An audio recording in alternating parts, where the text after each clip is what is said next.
can happen. The commentators are Ron Atkinson and Peter Brackley. Dean Windass is rapidly proving a sound investment. 5 goals so far for the former Aberdeen man, who cost Oxford a club record fee of £450,000 back in the summer.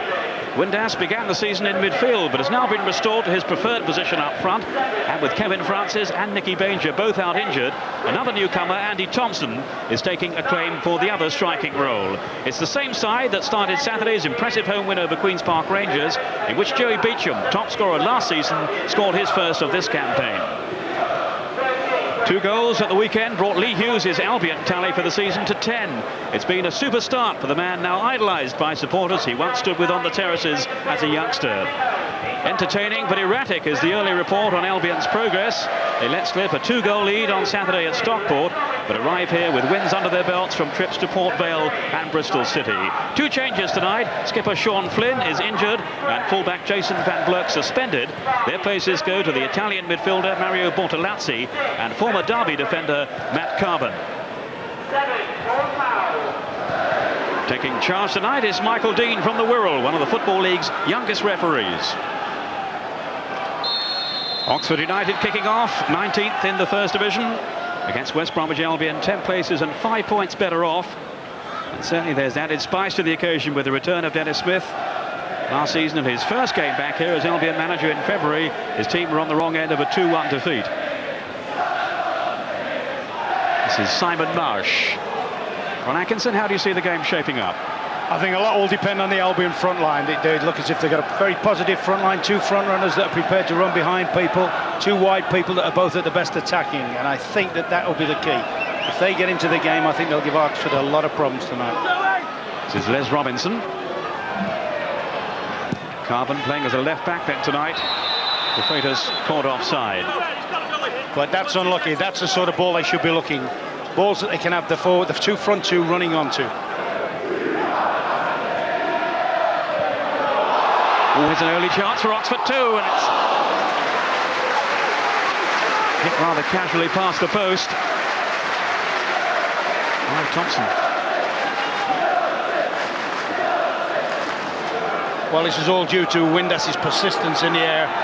He fights the defender, makes sure he can't get a clear header, nicks it into the run. And it's the number 7, that's Powell who hits it wide of post. Wing, who switch flanks, who misses a golden opportunity.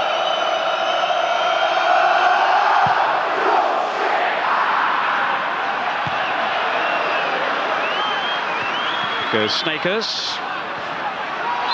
Gilbat brought down.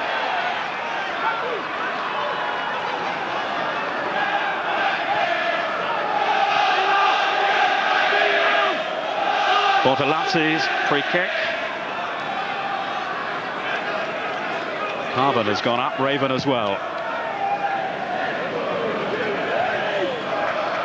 Paul Powell. Now Marsh breaking for Oxford. It's a fine pass too, releasing Joey Beauchamp. Now can he finish from here? Beauchamp! Good stop by Miller, who came out to narrow the angle and close him down.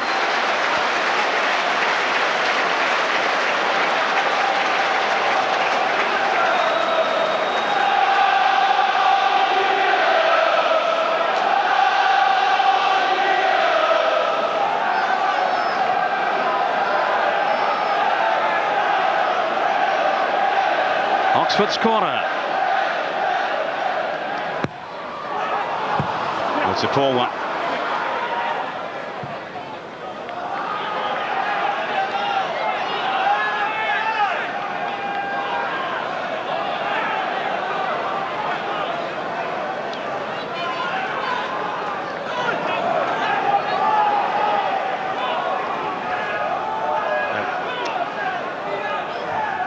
Powell will take the throw. Nudged on towards Beauchamp! Terrific finish!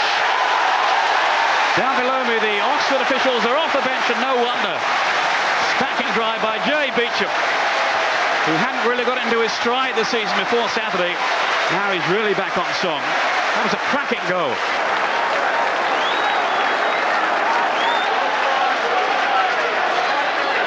Good long throw into the box, the little touch on, and that's a golden finish by Beauchamp. A great left-footed shot. keeps his body well over it and hits it firmly past the keeper. Joey Beauchamp scoring for the second consecutive match.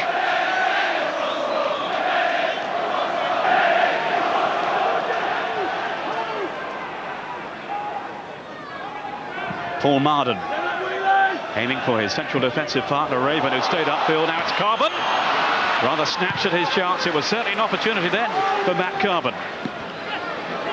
Albion beginning to respond, but now they'll have to defend. Joey Beauchamp.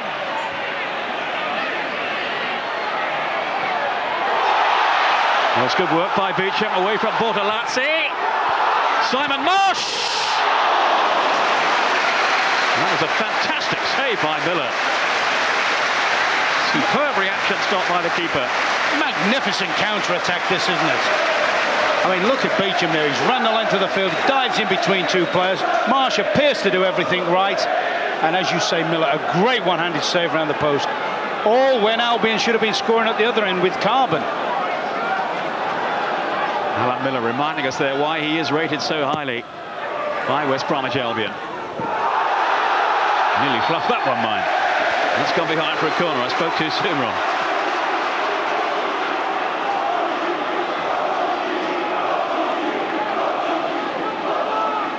He got his bearings wrong on this one. Yeah, they've had a few problems. They haven't looked comfortable, Albion, dealing with corners.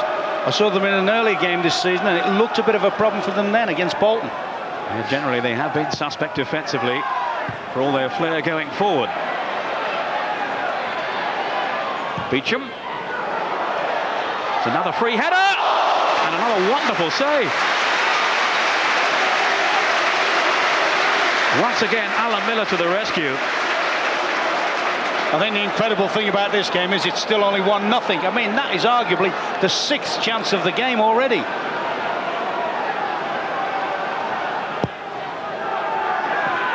Miller can't get his fist to this one. Here's Martin Gray. Again by Smith, and Windass with a header wide.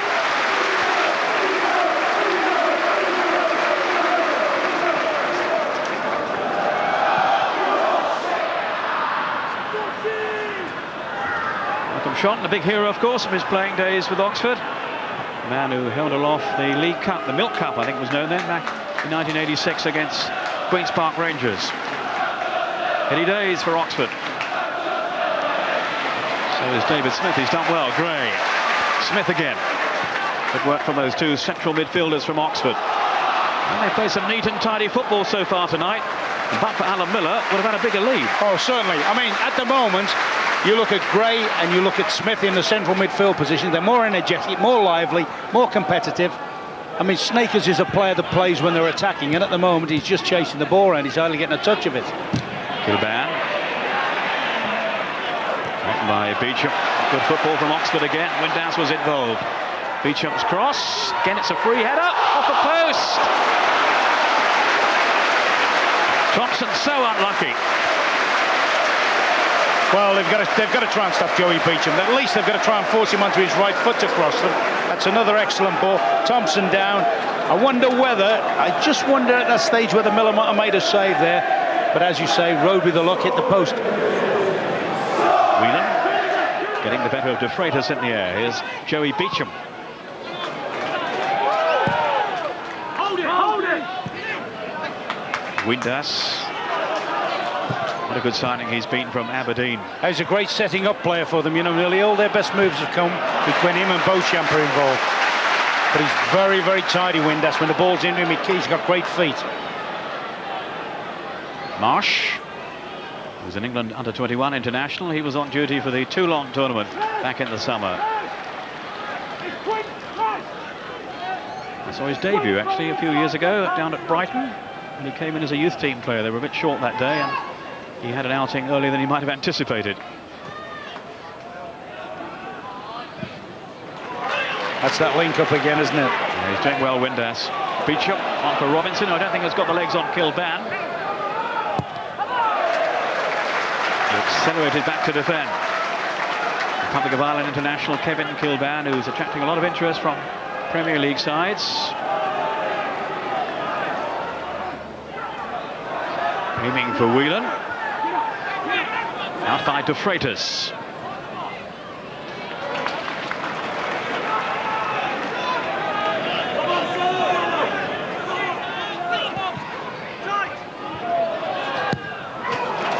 Windass with that long ball towards Whelan, far post. Back in. It's another goal for Powell. Oxford have doubled their lead. Paul Powell on 31 minutes. And it's a goal they have been threatening. Yeah, well, that's a great deep cross from Windass, and Whelan fights and fights and keeps the ball back in play. And then we'll see young Powell launch himself. He'll be delighted with that.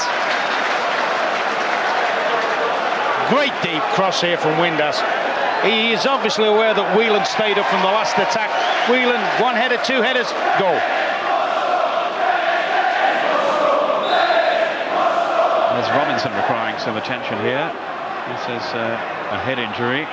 Referee's under strict instructions to take no chances. Whew. Got a shiner there. You'll feel that one in the morning.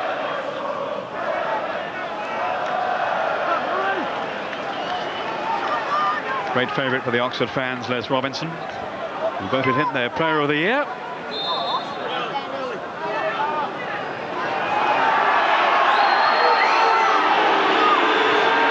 McDermott. And across comes Gilchrist in typically determined fashion. And Robinson is back on the field.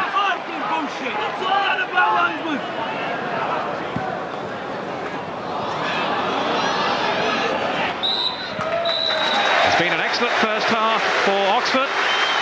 And they have the two goals scored by first Joey Beauchamp early on, and then Paul Powell with a second. And no question they are well worth that advantage at the halfway stage. West Bromwich Albion have been disappointing so far and have had to play very much second fiddle to a rampant Oxford team who might have scored more. Half-time at the Manor Ground. It's Oxford 2, West Bromwich Albion 0.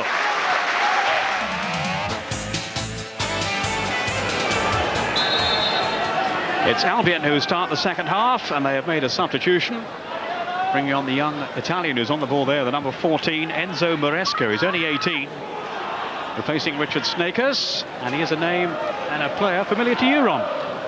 That happens, yeah. He came round my house the other week to feed the dogs. No, he's a fine young player. His mates just come on for Villa tonight in the European match. Here's Simon Marsh. I'm a little bit surprised. I thought they might have still kept the midfield a little bit more solid. It still leaves them with just two basic midfield players still.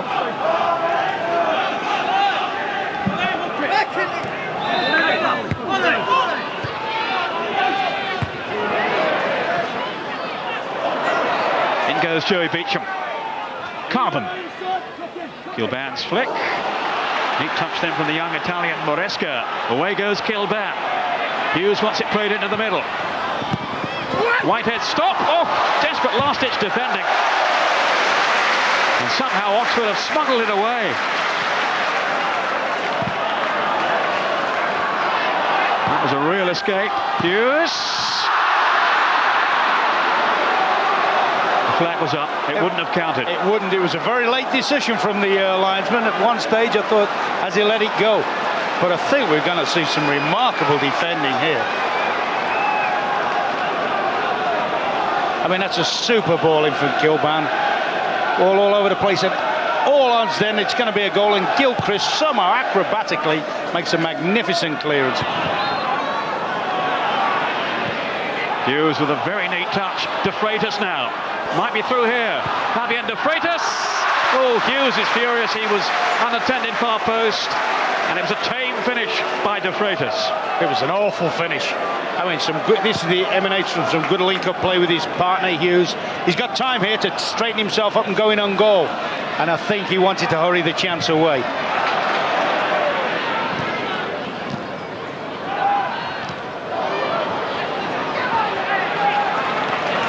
Gray stepping in. Windass. Free kick to Oxford. He knows the game. He's wily. Yeah. He's excellent. He's got an excellent feet, excellent touch, been good in the air, but he's wily in situations when he knows he can get a free kick for his side. Looks a very, very good signing for the club.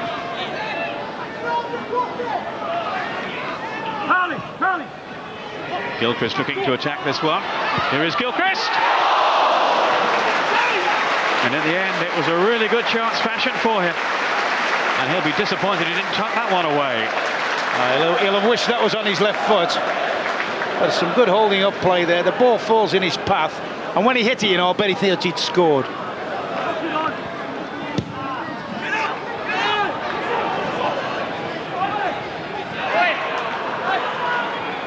Whitehead, who rarely misses a game for Oxford. He was put under unfair pressure then surely by Hughes. I don't think the referee saw it. Here's Windass. Gone for goal! Well, his confidence is sky high, Dean Windass. He really has been a revelation for Oxford this season. He's going to be a smashing player for them. Remember him at Hull, how promising he was there, and you thought, is he nearly the big league? That's brilliant. Little nutmeg shot, keeper knows nothing about it.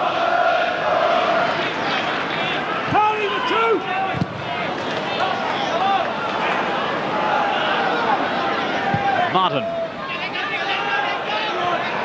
Another man who's had to come back from a long-term injury, Paul Martin, to reclaim his place in the Albion defence. Right back at the start of the season, now in the centre. I think Denis Smith wanted to use his pace on the flank. Murphy. Now we have a run here at Martin. Not too much support for him, he might go it alone. Still Murphy, good effort too, and a flying save by Miller. What a great run though by Matt Murphy. I think we'd have been talking about a tremendous goal there. Picked it up, he's carried the ball a long way, nobody to pass it to, goes it alone, and at that stage you think it's going in. Miller's made another great save. I'm not too sure he knew where he went when he got his hand to it there. But he's pulled off a string of magnificent stops tonight, Miller, and in truth has kept the score down. Murphy now on the goal line with Whelan, who's very hard for these Albion defenders to contend with his height. Didn't get the flick on, but David Smith now can fire it back in. Smith again. Oxford inflicting some pressure, which has resulted in the corner. They certainly aren't sitting on their 2-goal lead. They are looking to build on it.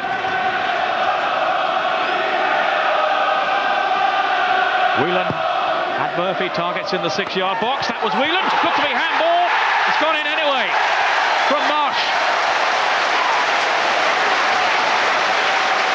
There looked to be a handball in there, but the referee was already pointing to the centre circle. And Simon Marsh has made it 3-0.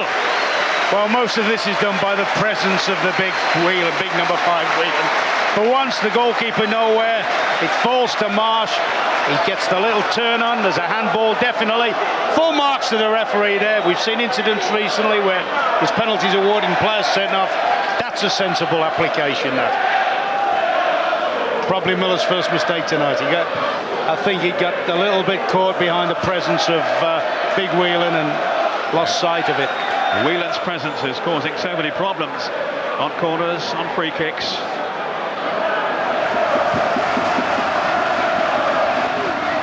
Albion want to bring on Sean Murphy, the Australian international.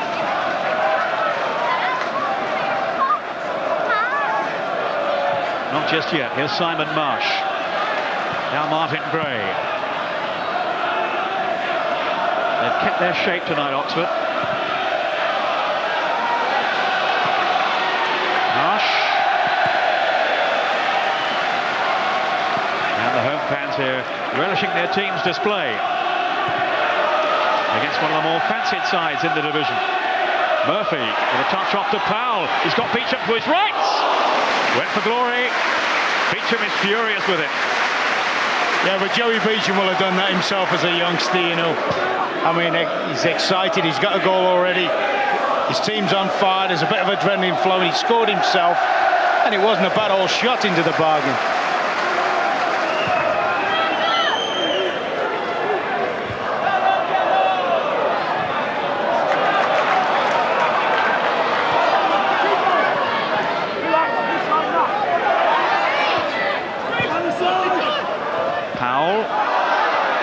Was late from Portalazzi. The referee saw what happened. but is allowing Oxford the advantage. He's just had a word there with Bortolazzi, who was certainly the culprit. Potter, former Stoke and Southampton player. Now Whelan to steer it back, and the flag, I presume, is up for offside. Again, it means leaning forward, almost off the gantry, but yes, the flag is up. And Bortolazzi is being cautioned now for that earlier tackle. That's good refereeing. He let the play go on, but he saw what happened. Michael Dean, and has now noted the name of Mario Bortolazzi. Whether he can spell it's another matter. Windass against Murphy. That's where he does well. He never lets the defender have a clear header of the ball. At this level, he reminds me a little bit, you know, like Mark Hughes did at the higher level. Just going to say that, yeah. Same number shirt too. He's got that belligerence about him.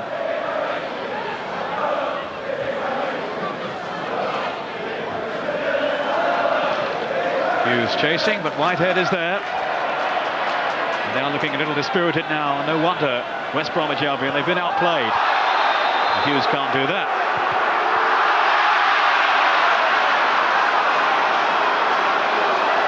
He's saying, what did I do wrong? The referee is going to caution him for his troubles. It's all unnecessary.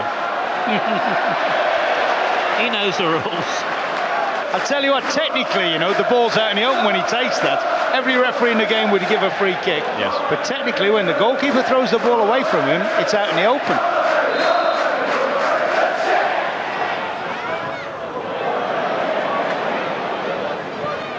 Mickey Evans out injured at the moment, and he will be for some time to come yet. So Denis Smith doesn't have that many options up front. Strong running by Kilban. It was a loose ball really from McDermott, struck with no real conviction.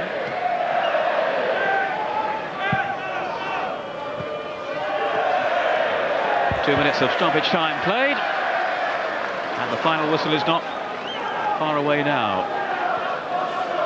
The referee just checking his watch. It's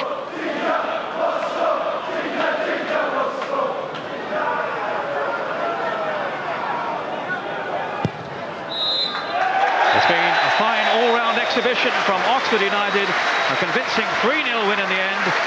Beauchamp and Powell in the first half, and then Simon Marsh in the second. And really, but for Alan Miller in the Albion goal, it could have been an even bigger win for Oxford, who are much the better team on the night. Albion, over the 90 minutes, very disappointing. 2 wins in a row then for Malcolm Shotton. A beaming smile from him, and no wonder. His team have had an outstanding night here. Winners by 3-0. Oxford were a team, and I emphasise the word team. Thought they worked hard, they closed us down, and we've given ourselves a bad start. Both the first goal and the third goal, if I'd have been playing myself, they wouldn't have scored. I concede from the stand and the side, and I'm saying what's wrong, but I need somebody out there to see the same things. At the moment, unfortunately, defensive-wise, we're not doing that. The lads have done brilliant. They've worked hard. Since the thrashing what we took at Sunderland, we've worked very, very hard. Earlier in the season we couldn't score goals. Now we've hit 13 goals in the last 4 home games. All credit to the players. To lose 5-a-side, a game of dominoes or whatever, I don't like losing. I'm not the nicest person in the world. At the moment, with this side I've got, we either win or we lose badly, and it's the losing badly, and it's that unpredictability that I'm finding difficult to handle at the moment. But as you've seen with the players who are out there for Oxford, sooner or later I'll get a team together, because they were a team, and I would, to a certain extent, you're fairly proud of what Oxford did, because there was only one player on the pitch who wasn't mine.